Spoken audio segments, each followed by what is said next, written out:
Ankleshwar SA motors નજીકથી ભરૂચ એલસીબીની ટીમે Swift કારમાંથી વિદેશી દારૂના જથ્થા સાથે 3 ઇસમોને ઝડપી પાડી ₹3 લાખ ઉપરાંતનો મુદ્દામાલ જપ્ત કરી કાયદેસરની કાર્યવાહી હાથ ધરી છે।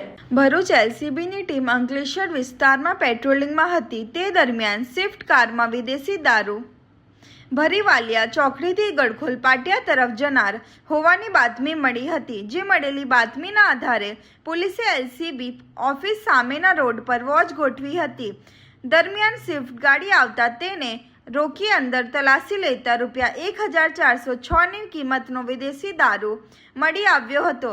એલસીબીની ટીમે ભડકોદરાની વૃંદાવન સોસાયટીમાં રહેતા યોગ્ય અજયસિંહ નવા દીવા ગામના અશ્વિન રમેશ વસાવા અને સારંગપુરની સમતા સોસાયટીમાં રહેતા સંદીપ ભરત વસાવાની અટકાયત કરી 3 લાખની સ્વિફ્ટ ગાડી અને ₹1406નો વિદેશી દારૂ મળી કુલ ₹3,01,406નો મુદ્દામાલ કબજે કરી તેઓ વિરુદ્ધ બી ડિવિઝન પોલીસ મથકમાં ફરિયાદ દર્જ કરાવી હતી।